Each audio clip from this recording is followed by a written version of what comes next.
So, yeah, Toy Story 4 is a film that happened.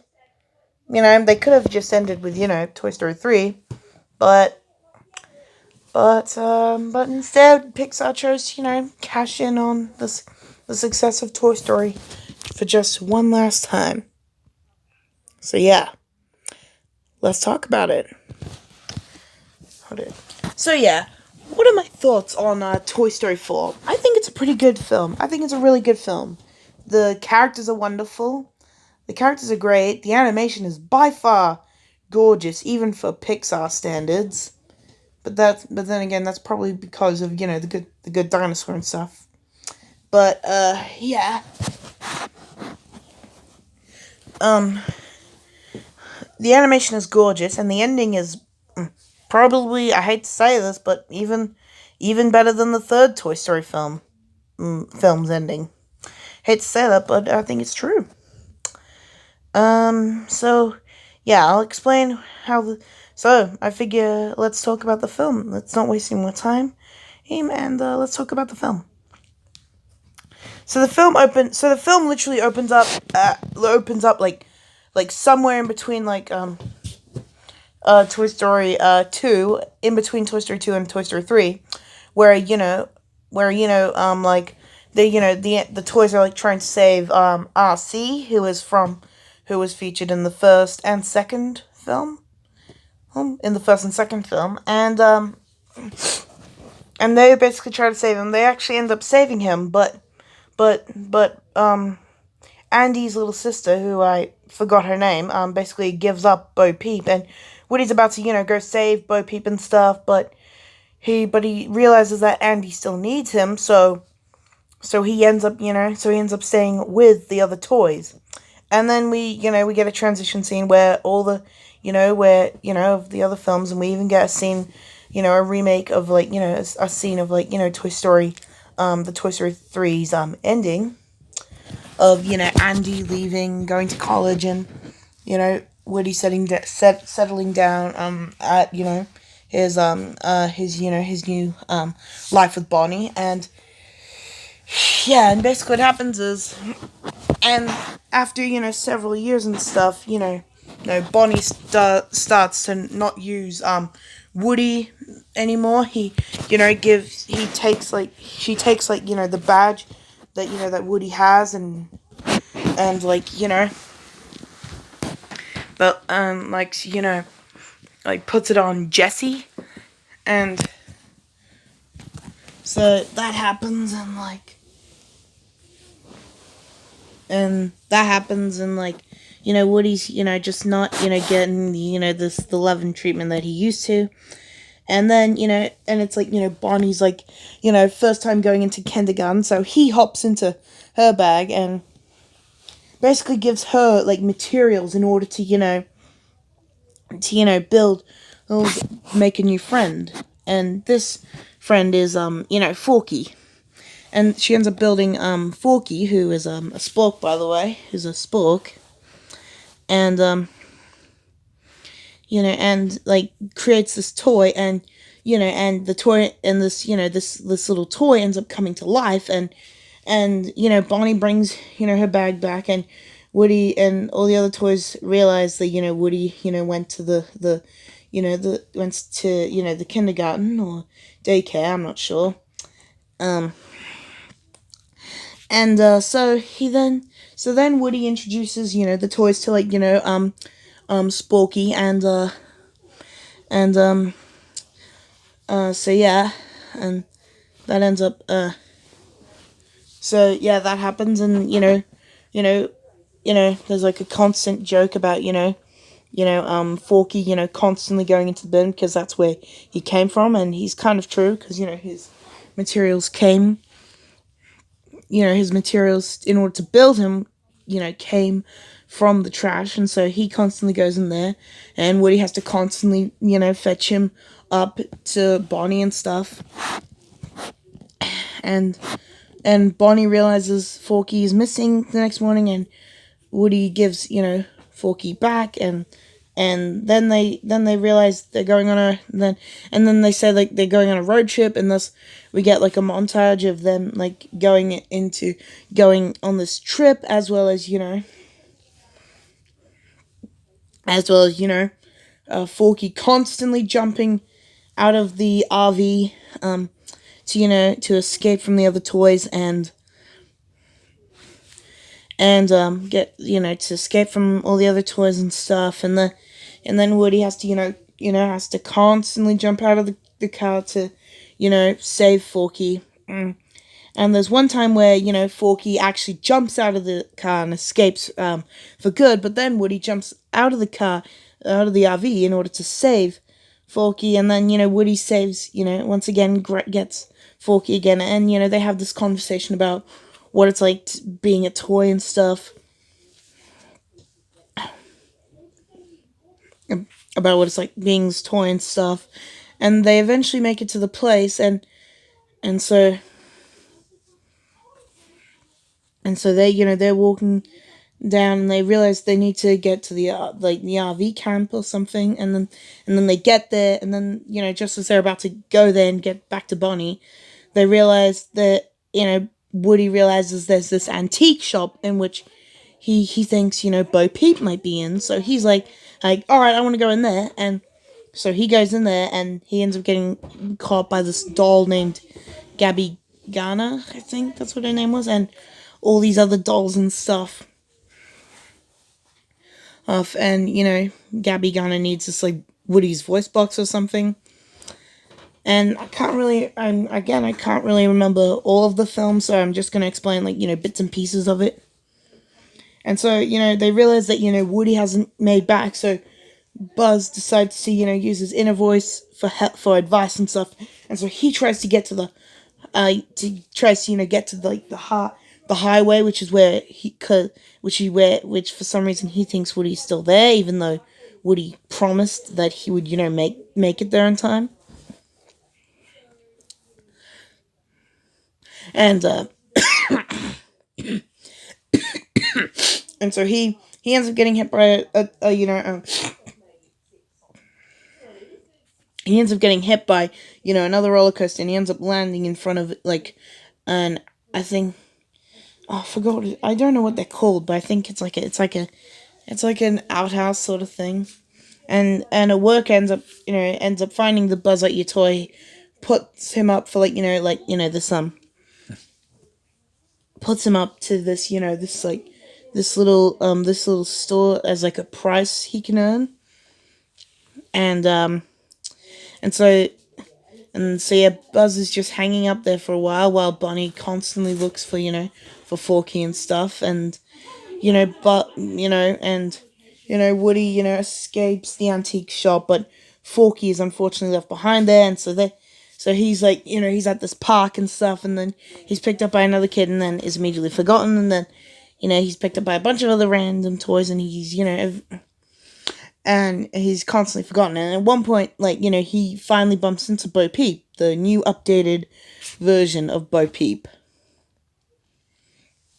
And then we get to meet other characters like Giggle McDimples and soldiers and stuff, and the skunk toy and stuff, and we meet them, and then they okay, let's go back to the antique shop to save Forky, which takes a long time.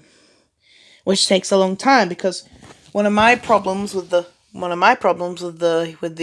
film is that it constantly relies on characters, about to head somewhere off, and then they immediately stop, just admire something in the distance, or just talk for like several minutes, and it's like, come on, could you be any slower? It's like, come on, could you get any slower? It's like, you like, hurry up. It's like, they just stop and admire, and they just stop and admire or have conversations which take forever, and it's like, just speed up already. That's part of my problem with the film. Not that it's just unnecessary. Not only is it pretty kind of unnecessary, but it's also kind of boring. But I think those are my only two complaints I have with the film.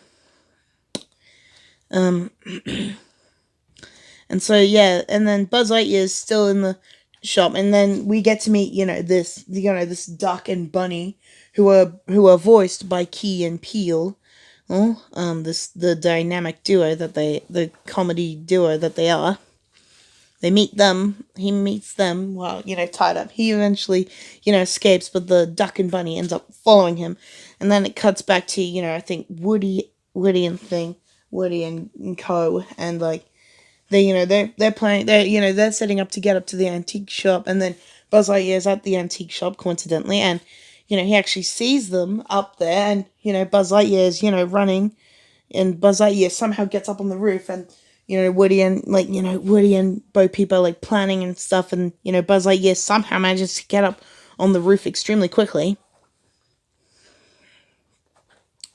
And and this is the scene where Buzz Lightyear finally reunites with Bo Peep, and then the duck and bunny end up catching him, and they're dragged along for the adventure, and they and Woody and Buzz Lightyear end up reuniting, and then they go into the antique shop and they try many different tactics to try and save Forky, but ultimately the plan is they get this guy called Duke Kaboom, who is voiced by Keanu Reeves, by the way.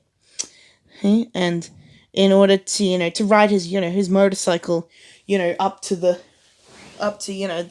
little area in which Forky is at, and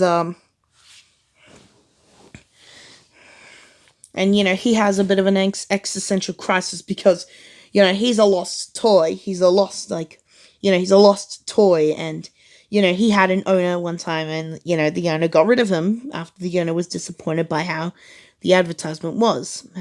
The advertisement for this character was portrayed as was ultimately disappointing. So he has a bit of an existential crisis, but Woody ends up getting Forky, but ends up getting there, and they're that they're like they're like they like ultimately get up there, and there's also this other thing about how the duck and bunny have like all these plans to get the key and stuff and all their their plans and stuff are very violent in a comedic way, of course, in a comedic way. So, and anyway, back to the what I was talking about before. They basically end up getting Forky. They end up getting trapped, and they end up using this rope to get back, and and they end up getting they end up getting in trouble with this cat and the dolls and stuff, and they ultimately get away, but Forky is just left behind and stuff. And so, and also Jesse managed to postpone managed to postpone the parents and Bonnie leaving the place in order to save Woody's by puncturing one of their tires with a nail. Well, where she even got a nail is unknown. And all the Woody and gang are giving up on the idea of going back and saving Forky, but Woody is like, no, I'm going back and I'm saving him and getting him to Bonnie just because. Like, I have no other reason, just because. And so he ends up getting there, and Gabby Garner is I think her name is Gabby Garner. I think it is. Yeah, I think it is. And ends up meeting her there, and he's like, and then they have this conversation about how they're neglected and stuff, and they're like, and he's like, just bring me to Forky anyway, and just as Bo Peep and Co are like going somewhere, they're like, let's go back and save Woody.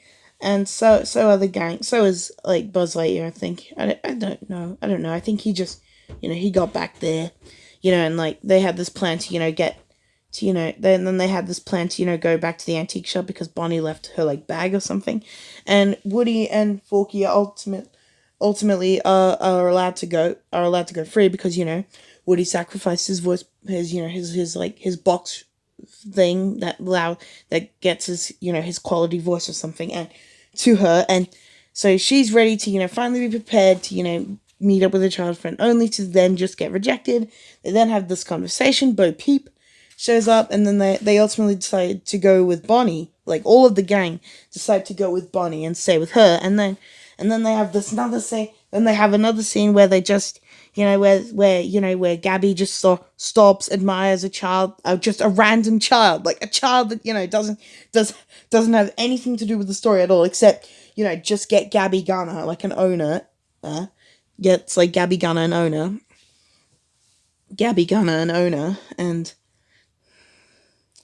and is like, it's just so random. Like, he or she just pops out of nowhere, like, just like literally just random, and then they're like, all right, Gabby Gunner, you should go to that child, and they have a moment where they just admire, and then the toys go crazy with like the parents, like RC, to get them to Woody's direction.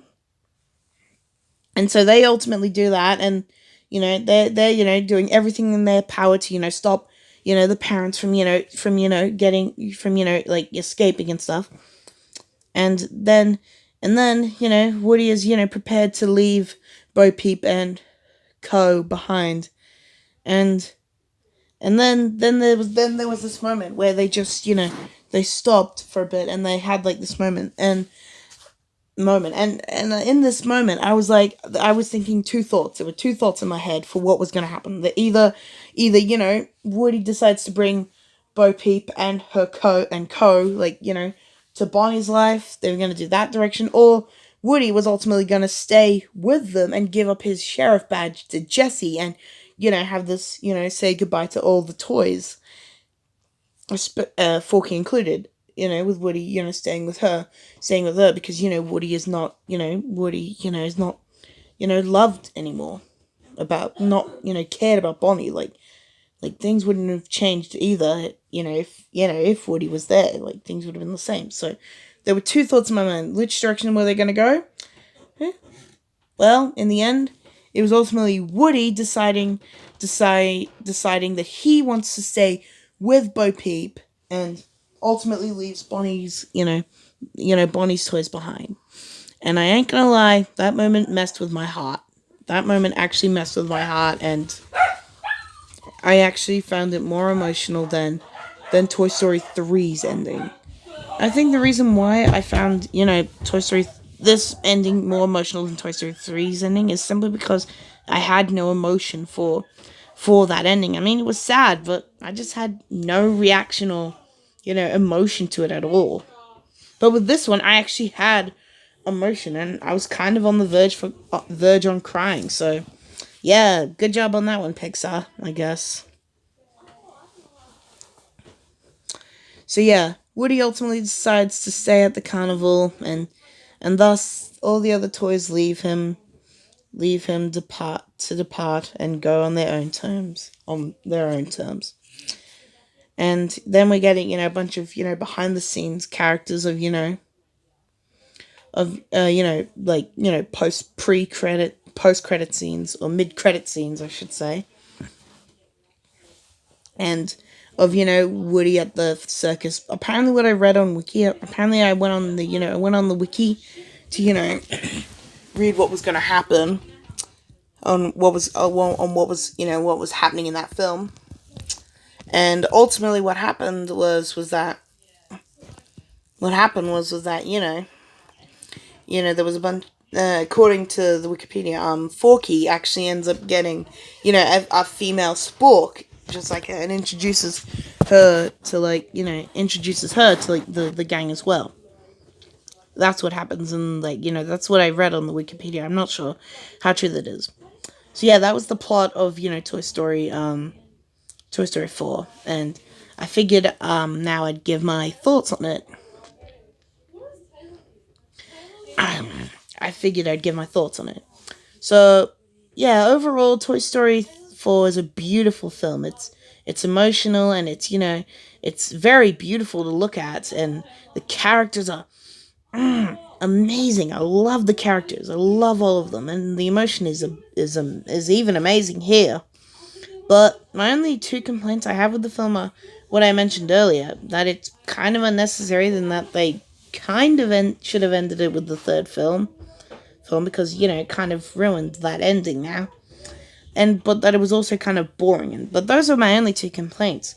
Other than that, I think this was kind of a good way to end the Toy Story 4 franchise. Toy Story franchise.